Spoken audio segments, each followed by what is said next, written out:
नमस्कार विद्यार्थी मित्रांनो, आपल्या सर्वांचे द्रोण एज्युकेशन परिवारामध्ये स्वागत आहे. चला आपण करंट अफेअर्स सिरीज मधले काही महत्त्वाचे टॉपिक इथे डिस्कस करणार आहे. चला स्टार्ट करूया सेशनला. पंतप्रधान मोदींनी स्वामित्व योजनेची सुरुवात कालपासून म्हणजे 11 ऑक्टोबर 2020 पासून केलेली आहे. आपण काय आहे स्वामित्व योजना याबद्दल इथे बघणार आहे. या योजनेमध्ये कोणाला फायदा होणार आहे हे सुद्धा आपण बघणार आहे. दुसरी न्यूज, राष्ट्रीय चक्रीवादळ जोखीम कमी करणे प्रकल्प. गव्हर्नमेंटनी भारत हवामानशास्त्र जे विभाग आहे यांनी ही राष्ट्रीय चक्रीवादळ जी जोखीम आहे ही कमी करण्यासाठी एक प्रकल्प सुरू करण्याचे इथे ठरवण्यात आलेला आहे. काय आहे प्रकल्प हा? यामुळे चक्रीवादळ येण्याच्या अगोदर कोणकोणत्या गोष्टी आपल्याला कळणार आहेत, आपण ते सगळं काही यामध्ये जाणून घेण्याचा प्रयत्न करणार आहे. तिसरी न्यूज, आरबीआयचे नवीन डेप्युटी गव्हर्नर म्हणून एम राजेश्वर राव यांची काल नेमणूक करण्यात आलेली आहे. यांच्याबद्दल सुद्धा आपण इथं जाणून घेणार आहोत. दिनेश खरा हे स्टेट बँक ऑफ इंडियाच्या अध्यक्षपदी यांची निवड झालेली आहे. आपण यांच्याबद्दल सुद्धा इथं माहिती बघणार आहे. चला तर मग मित्र आपण डिटेल्समध्ये याला सुरुवात करूया. स्वामित्व योजना. ही स्वामित्व योजना काल 11 ऑक्टोबर 2020 या दिवशी ही सुरू करण्यात आलेली. काल पंचायत राज दिवस होता. पंचायत राज दिवसानिमित्त ही योजना इथं सुरू करण्यात आलेली स्वामित्व योजना. आता यामध्ये चर्चेत का आहे तर ही ग्रामीण भागाबद्दल घडवून आणण्यासाठी आणि कोट्यवधी भारतीयांच्या सक्षमीकरणाच्या दिशेने ऐतिहासिक पाऊल उचलून मालकी स्वामित्व योजनेअंतर्गत मालमत्ता कार्डचे वितरण हे 11 ऑक्टोबर 2020 पासून इथं सुरू करण्यात आले. ही योजना ऑलरेडी अगोदरच गव्हर्नमेंटने तिथे जाहीर केलेली होती. त्यानंतर यामध्ये जे आहे तर टोटल किती राज्य समाविष्ट आहेत तर 6 राज्य समाविष्ट आहेत. या 6 राज्यामध्ये 263 गावांचा समावेश आहे. 263 गावांचा समावेश आहे. यामध्ये 1 लाख जे संपत्तीधारक असतील यांना याचा फायदा इथे होणारा आहे. 1 लाख संपत्तीधारकांना हे कार्ड जे आहे संपत्ती कार्ड इथे प्रोव्हाइड करण्यात येणार आहे. स्वामित्व योजनेचा लॉंग फॉर्म काय आहे आपण ते बघूया. यस म्हणजे survey of villages and mapping with the improvised technology in the village area हा याचा स्टँड फॉर आहे. मित्रो याचा जो स्टँड फॉर आहे हा इंग्लिशमध्ये लक्षात ठेवा, कारण एक्झामला आपल्याला इंग्लिशमध्ये हा स्टँड फॉर विचारण्यात येतो. त्यानंतर आता ही मालकी योजना काय आहे आणि ही कोणत्या मंत्रालयाने सुरू केली? पंचायत राज मंत्रालयाने ही सुरू केलेली आहे. पंचायत राज मंत्रालय आणि यांचे जे मंत्री आहेत ते आहेत नरेंद्र सिंग तोमर यांनी ही योजनेचं उद्घाटन केलेलं आहे आणि सोबत व्हर्च्युअली पंतप्रधान नरेंद्र मोदी यांनी सुद्धा या योजनेचं उद्घाटन केलेलं आहे. आता ही एक केंद्रीय क्षेत्र योजना आहे. ही केंद्रीय क्षेत्र योजना असणार आहे. आता अधिकार, अभिलेख, रेकॉर्ड ऑफ राईट्स प्रदान करण्यात येतील जे ग्रामीण भागातील घरमालक आहेत यांना. त्यानंतर ज्यांची शेती आहे यांच्यासाठी ही योजना इथं सुरू करण्यात आली. या अंतर्गत मालमत्ता कार्ड इथं प्रोव्हाइड करण्यात येणार आहे. म्हणजे ज्या लोकांना लोन सहजासहजी उपलब्ध होत नव्हतं अशा लोकांसाठी हे लोन इथं अवेलेबल होणार आहे या मालमत्ता कार्डच्या अंतर्गत. म्हणजे आपण ज्यावेळेस बँकेकडे आपले डॉक्युमेंट वगैरे घेऊन जातो त्यानंतर बँक जे आहे तर त्याचं व्हॅल्युएशन करते. ते व्हॅल्युएशन केल्याच्या नंतर आपल्याला सांगते की किती लोन होईल, काय होईल हे सगळं काही. पण या मालमत्ता कार्डमध्ये आपली टोटल इन्फॉर्मेशन असेल आणि जे आपल्याला लोन करण्यासाठी टाइम लागतो त्याच्या कमी कालावधीचा जो काही टाइम असणार आहे तो या योजनेच्या अंतर्गत इथे लागणार आहे. ही योजना जी आहे तर 4 वर्षाच्या कालावधीसाठी सुरू करण्यात आलेली, सध्या बेसिक तत्वावरती सुरू करण्यात आलेली. 2020 ते 24 या दरम्यान ही योजना सध्या चालवण्यात येणार आहे आणि देशामधील जवळजवळ 6.62 लाख गावे यामध्ये समाविष्ट करण्यात येणार आहे. 2020 आणि 21 मध्ये ही सध्या 6 राज्यामध्ये योजना सुरू करण्यात आलेली आहे. यामधले 6 राज्य असलेले पहिलं आहे उत्तर प्रदेश, हरियाणा, महाराष्ट्र, मध्य प्रदेश, उत्तराखंड आणि कर्नाटक. त्याचबरोबर पंजाब व राजस्थान या राज्यामधील काही भाग याच्यामध्ये घेण्यात आलेला आहे आणि या राज्यामध्ये पंजाब आणि राजस्थान राज्यामध्ये कंटिन्युअस ऑपरेटिंग सिस्टम या अंतर्गत ही योजना राबवण्यात येणार आहे. ती सुद्धा काय आहे कंटिन्युअस ऑपरेटिंग सिस्टम, आपण हे सुद्धा समोर डिस्कस करणार आहे. आता ही जी आहे तर या 6 राज्यामध्ये जी सुरू करण्यात येणार आहे, यामधले 763 खेड्यांमध्ये, गावामध्ये ही योजना सुरू करण्यात येणार आहे. यामधील यूपी मधील जे गावे आहेत, ते आहेत 346, हरियाणामधील जे गावं आहेत ते आहेत 221, महाराष्ट्रामधील जे आहेत ते आहेत 100, त्यानंतर मध्य प्रदेशमधील आहे 44, उत्तराखंडमधील आहेत 50 आणि कर्नाटकातील आहेत 2 राज्य. यामध्ये महाराष्ट्र व्यतिरिक्त इतर राज्यातील लाभार्थ्यांना एका दिवसात मालमत्ता कार्डची प्रती मिळतील. महाराष्ट्राच्या व्यतिरिक्त जे बाकीच्या राज्यामधील आहेत, त्यांना एकाच दिवसामध्ये हे मालमत्ता कार्ड इथं प्रोव्हाईड करण्यात येणार आहे. त्यानंतर प्रॉपर्टी कार्ड जे आहेत, हे भौतिक वितरण सुरू झाल्यामुळे सुमारे 1,00,000 मालमत्ता धारकांना त्यांच्या मोबाईलवरती एक लिंक पाठवण्यात येईल. एस-एम-एसद्वारे ही लिंक पाठवण्यात येईल आणि ती लिंक त्यांना तिथे त्या लिंकवरती क्लिक केल्याच्या नंतर एक फॉर्म येईल, तो डाउनलोड करावा लागेल किंवा ती इन्फॉर्मेशन जी आहे ती पूर्ण फिलअप करावं लागेल आणि ती इन्फॉर्मेशन पूर्ण फिलअप केल्याच्या नंतर राज्य सरकार, राज्य शासन, स्टेट गव्हर्नमेंट यांना हे कार्ड तिथे प्रोव्हाईड करेल. महाराष्ट्र प्रॉपर्टी कार्डची नाममात्र किंमत आकारण्याची यंत्रणा असल्याने येथे कार्ड वितरित करण्यास सुमारे महिनाभर लागणार आहे. आता महाराष्ट्रामध्ये ही का क्विक सुरू होणार नाही, तर महाराष्ट्र प्रॉपर्टी कार्डची जी नाममात्र किंमत आहे ती द्यावी लागणार आहे. त्यामुळं इथे जे आहे तर एका महिन्याभराचा कालावधी लागणार आहे या योजनेसाठी. त्यानंतर कोट्यवधी ग्रामीण मालमत्ता धारकांना याचा फायदा होणार आहे. तंत्रज्ञानाची सर्वात आधुनिक साधनाचा समावेश यामध्ये करण्यात येणार आहे. मोठ्या प्रमाणात यंत्रणेचा उपयोग करण्याची ही पहिलीच वेळ आहे. सर्वात जास्त यंत्रणेचा जो आहे तो उपयोग करण्यासाठी ही पहिलीच वेळ यामध्ये आहे. वेगवेगळ्या राज्यात प्रॉपर्टी कार्डसाठी वेगवेगळी नावे देण्यात आलेली आहेत. ती काय नावे आहेत आपण हे इथे बघणार आहे. हरियाणामध्ये टायटल डीड हे नाव देण्यात आलेलं आहे. कर्नाटकामध्ये ग्रामीण मालमत्ता मालकीच्या नोंदी, रुरल प्रॉपर्टी ओनरशिप रेकॉर्ड, मध्य प्रदेशमध्ये अधिकार अभिलेख, महाराष्ट्रामध्ये सनद असं नाव देण्यात आलेलं आहे. हे लक्षात राहू द्या महाराष्ट्रामध्ये काय नाव देण्यात आलेले ते. त्यानंतर उत्तराखंडमधील मालकी अभिलेख आणि उत्तर प्रदेशमध्ये घरोणी हे असे नावं वेगवेगळे देण्यात आलेले आहेत. हे आपल्याला विचारू शकतात परीक्षेमध्ये, त्यामुळे हे लक्षात राहू द्यायचं आहे. या सर्व 6 राज्यांनी ड्रोन सर्वेच्या अंमलबजावणीसाठी आणि ग्रामीण भागाच्या नियोजनासाठी सर्व्हे ऑफ इंडियावरून सामंजस्य करार केलेला आहे. आता जे सर्व्हे ऑफ इंडिया आहे, भारतातली जी काही मॅपची इन्फॉर्मेशन, मॅपिंगची जी काही टोटल इन्फॉर्मेशन असते, ही कोणाकडे आहे तर सर्व्हे ऑफ इंडियाकडे आहे. आता सर्व्हे ऑफ इंडिया आणि जे 6 राज्य आहेत यांनी ड्रोन सर्वे इथं करण्याचा ग्रामीण भागामध्ये ठरवण्यात आलेलं आहे. आता एक जर चांगलं उदाहरण जर द्यायचं जर झालं, तर आपण ड्रोन सर्वे म्हणजे जे आता लग्न समारंभामध्ये जे काही ड्रोन वगैरे बघतो, त्या टाइपमध्ये यांचा इथं सर्वे करण्यात येणार आहे. या राज्यांनी डिजिटल प्रॉपर्टी कार्ड आणि प्रॉपर्टी कार्ड फॉर्मॅट आणि खेड्यांच्या ड्रोन बेस्ड सर्वेच्या अंतिम रूप दिलेले आहे. म्हणजे हे सर्व काही शेवटपर्यंत आलेलं आहे आणि याची सुरुवात कालपासून झालेली आहे. आता हे सर्वेक्षण होईल ड्रोनच्या द्वारे आणि त्यानंतर त्या ठिकाणी जे आहे, तर हे कार्ड वगैरे प्रोव्हाईड करण्यात येते. पंजाब आणि राजस्थान या राज्यांनी सर्वेक्षण विभागाबरोबर भविष्यातील ड्रोन उड्डाण कार्यात मदत करण्यासाठी CORAS नेटवर्क स्थापित करण्यासाठी सामंजस्य करार केलेला आहे. आता हे काय आहे? कंटिन्युअस ऑपरेटिंग सिस्टम CORAS ही सिस्टम काय आहे? ते आपण इथे बघणार आहे. सतत ऑपरेशन रेफरन्स सिस्टम आहे. या अंतर्गत जे आहे, जे स्टेशन नेटवर्क आहे, हे आभासी बेस स्टेशन प्रदान करते, जी की दीर्घ श्रेणी उच्च उच्चता नेटवर्क यामध्ये असणार आहे.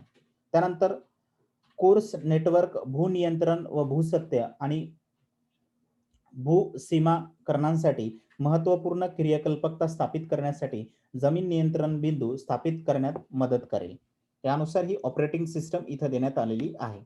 त्यानंतर दुसरी न्यूज जी आहे आपली ती राष्ट्रीय चक्रवात जोखीम कमी करणे प्रकल्प. आता हा प्रकल्प काय आहे? जे इंडियन मेट्रोलॉजिकल डिपार्टमेंट आहे, या अंतर्गत हे सुरू करण्यात येणार आहे. भारतीय हवामान खात्याच्या अंतर्गत. लवकरच गतिशील प्रभाव आधारित चक्रीवादळ चेतावणी प्रणाली आणण्यात येणार आहे, ज्याचा उद्देश दरवर्षी भारतीय किनाऱ्यावर चक्रीवादळामुळे होणारे आर्थिक नुकसान आणि मालमत्तेचे नुकसान यामुळे टाळले जाऊ शकेल, रोखू शकेल यासाठी हा प्रकल्प सुरू करण्यात येणार आहे गव्हर्नमेंट कडून. आता हा जो प्रकल्प आहे तो काय आहे, त्या अगोदर आपण चक्रीवादळ काय आहे हे जाणून घेण्याचा इथे प्रयत्न करणार आहे.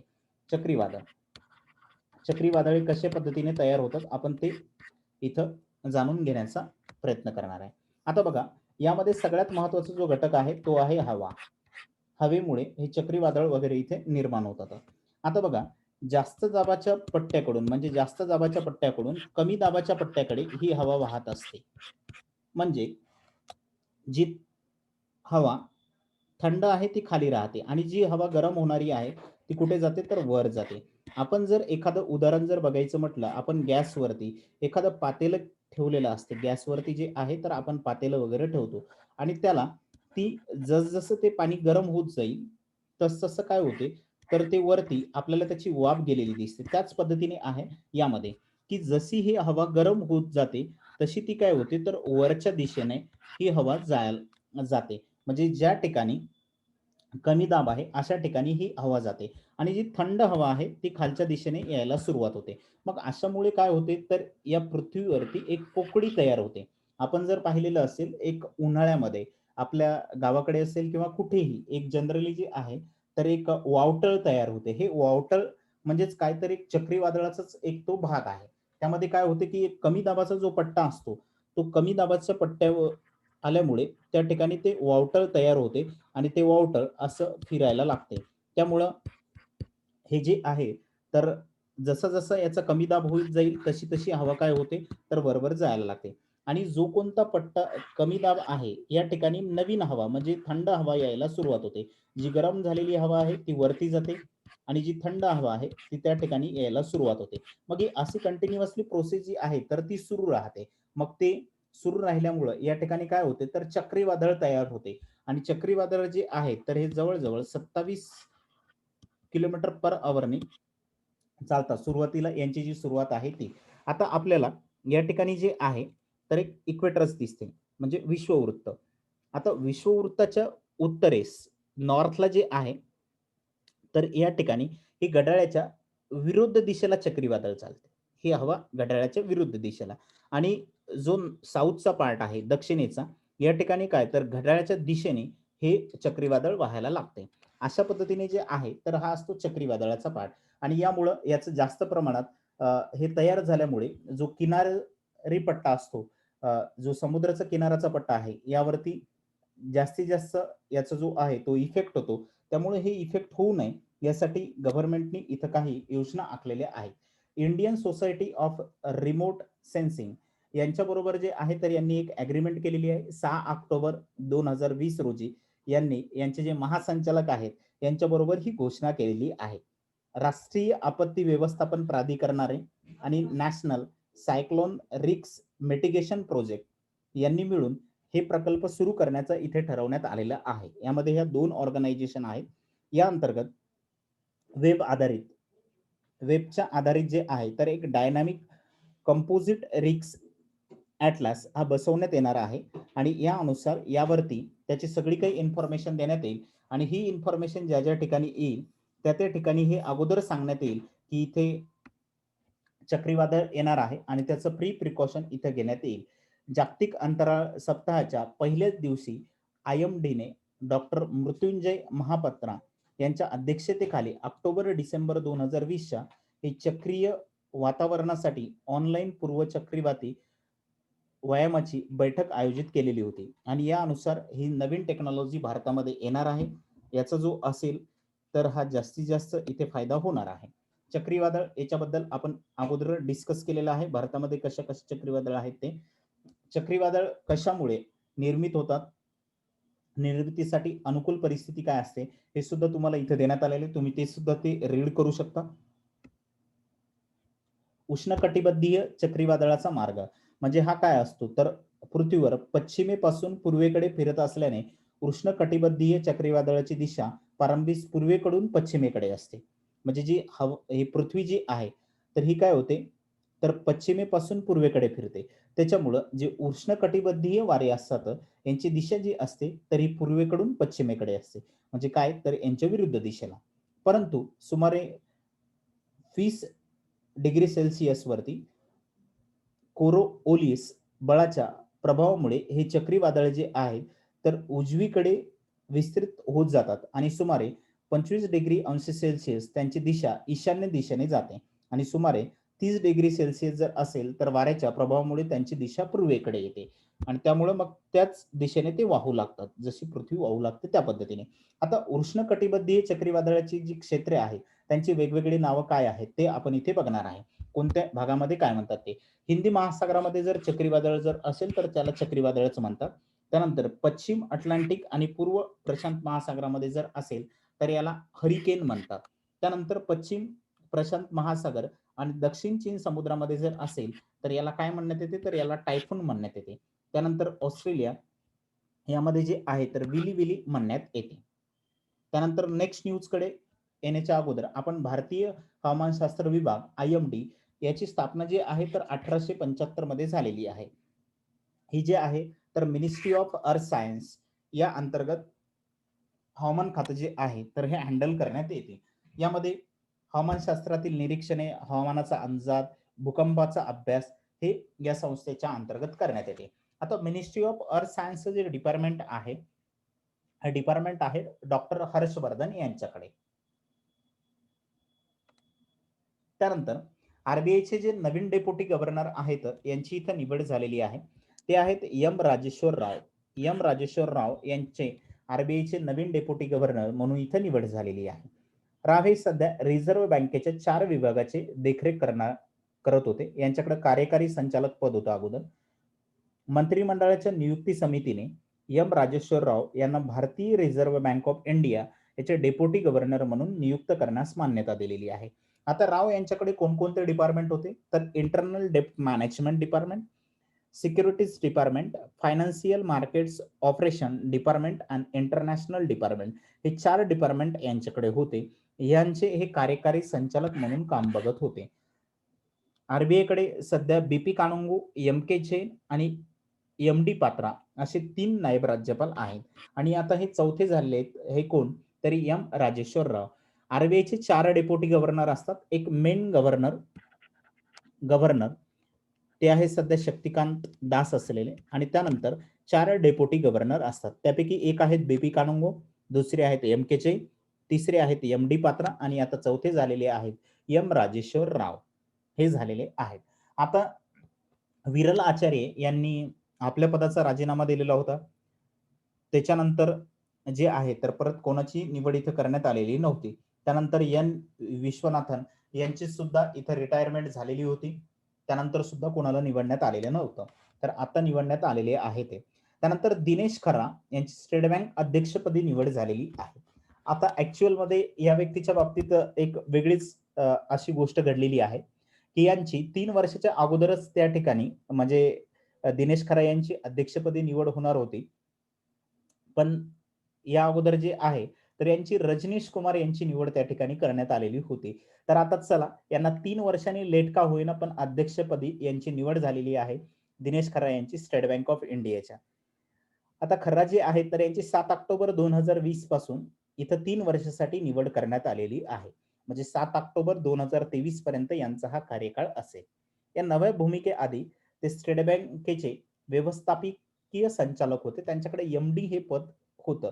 जागतिक बँक आणि सहाय्यक कंपन्या यांचा त्यांच्याकडे पदभार देण्यात आलेला होता. बँकिंग व वित्तीय सेवा क्षेत्रातील तब्बल 3.5 दशकांचा समृद्ध अनुभव त्यांच्याकडे आहे. जवळजवळ यांच्याकडं 35 वर्षाचा एक्सपिरियन्स बँकिंग सेक्टर मधला आहे. बँकिंगच्या म्युच्युअल फंड व्यवसाय अर्थात SBI funds management private limited मध्ये त्यांनी व्यवस्थापकीय संचालक आणि मुख्य अधिकारी म्हणून अगोदर काम पाहिलेलं आहे. अशा पद्धतीने दिनेश खर्रा यांची इथे निवड झालेली आहे. एसबीआय जे आहे तर एसबीआयचं हेडक्वार्टर आहे मुंबई या ठिकाणी. मुंबईला आहे एसबीआयचं हेडक्वार्टर. त्यानंतर the bankers to every Indian, the bankers to every Indian हे यांचं स्लोगन आहे. Every Indian.